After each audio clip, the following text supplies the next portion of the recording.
Feels like spring, huh? Oh yeah. Tucker, when did you get back into town? I don't know.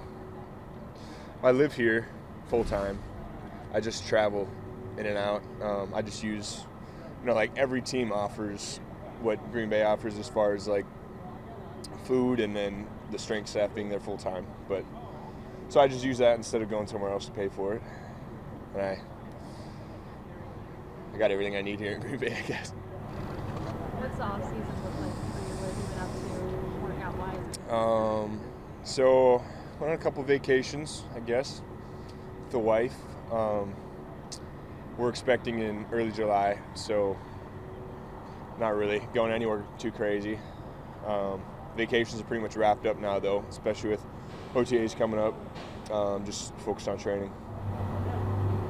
Tucker, you've embraced this, obviously, even living here. Why was it important for you to be part of this? Well, I got asked to do it last year, and something came up. I wasn't able to do it, and I regretted that. I think it's just a good opportunity, especially for we got a lot of stops that are important just for my own brand. Like we're going to stop at a food pantry, and it's something I'm passionate about is food insecurity. So be a great event. What does it mean to you to get ingrained in the community living here? Well, I think it's pretty easy to do that. The fans and the community stuff, they kind of just wrap their arms around you. Being a Packer, it's more than just being on the team. It's just how you, carry yourself in the community around here. So that's what we're going to do. We're going to hop on the bus and go meet some people, really. Tucker, living here, can you talk a little bit about kind of what it's like to have the draft here for you? And tell me about your draft experience. What do you remember about it? And kind of how does that kind of tie into your life experiences? Yeah, I guess having the draft here, it'd be cool. I'll be able to see some of it in person. I've never had that opportunity before. My draft day, somewhat of a comedy special. A lot of people got a good kick out of it. 250-ish people thrown into an airport hangar. We got some projectors on the wall, and Luke Musgrave, he was drafted before me, so I had completely crossed Green Bay, off the possibilities. And I saw the caller ID on my phone. I just thought, no way, what an opportunity. And I landed right exactly where I needed to be. Green Bay being the smallest, city for a franchise to be in, happens to be the largest city I've ever lived in. So very happy about that, I guess. Can you take us through what draft day and all that is like? Yeah. Waiting for. So we got up. I had a workout with a college teammate that was with me, and then we went out and shot guns for about 3 hours. And then we kind of set some tables up. We kind of did all the setup the night before. I guess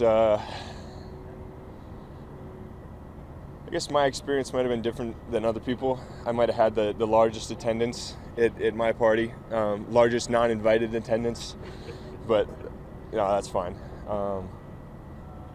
As far as decibels, probably the loudest. Yeah, it was just a surreal experience. We were having a lot of fun. It was a big party. Yeah, it was great. It was a great time. Hey, Tucker, last week, Brian mentioned, I think Luke has been here all off season too. Just what's that been like? I know obviously how close you guys are, but being able to spend some time and work out with him as well. Yeah,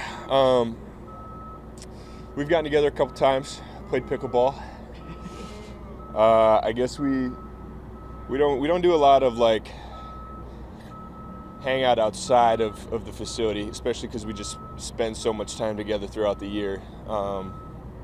But having another tight end here, someone I can, look forward to seeing, so we can do drills together and things like that, keep each other on our toes.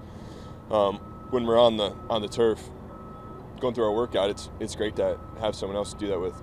Tucker, you had such a great breakthrough season last year. What's next for you personally, and like Wes brings up with Luke, What could you two, if you're both healthy at the same time and productive at the same time, do in this league together?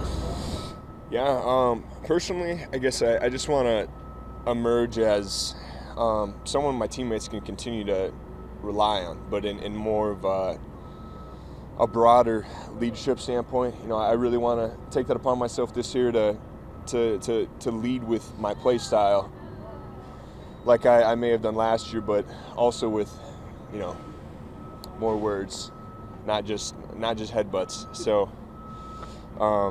and going into our 2 tight end packages with Luke this year, you know, we're gonna have to find ways to spread that wealth around, because the tight end room we're gonna be relied on heavily this year. I feel like we always have been. You know, coach expects us to play a perfect game. Now we'll have 2 tight ends going into year 3. So we'll see what that's all about.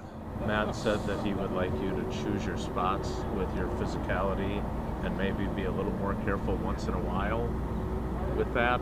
Has he talked to you about that? Yeah, he says it to me all the time. It's just, you know, I don't ignore it. I listen to what I need to hear. He might tell me to, you know, play a little bit more under control. For me, that just means slow down a little bit, I guess. There's instances where I'm on the front side of plays and I'm too aggressive, and it might cost us. You know, I might not secure my block as well, and you know, things might go awry because of that. But he's never gonna question my heart and my physicality. He just wants me to just chill out a little bit, mainly just for me, so I can play the game for longer. But yeah. What's your excitement level with this offense? I know a lot of you guys are coming back for year 3. I think it was the same song with year 2, but it's cool that a lot of you guys are coming back. Yeah, year 3. It'll be interesting. There's just been a lot of buzz this offseason. I feel like, you know, people are ready for us to emerge as the leaders of the North again, and that's something that we're definitely going to have our sights on going into week 1 OTAs, like realistic goal-setting material. I'm sorry if you've already been asked this before, but this experience, getting to experience it with the fans and experience what Wisconsin's all about, how cool will this be to do this tailgate? Yeah, I'm excited. Like I said, I had an opportunity to do it last year, and I should have taken it up. Should have. It'd be a good time. I've been around Wisconsin a little bit, but nothing like this. Not on a tour bus. So I'm excited about that, I guess. Tucker, one more? Sorry, just one more. Yeah, this is a goofy one anyway. How serious are you about this pickleball? I'm hearing quite a buzz about your game. It doesn't matter if you're a teenager or an elderly person, you can get this smoke. I'll take a drop shot on a 90-year-old. I'm not afraid. I learned how to play a couple months ago and probably play like 5 hours a week now. It's great. So who's better, you or Luke? Luke Musgrave is better than me, yes. He told me he almost quit football when he was in high school to play tennis, so that's my excuse.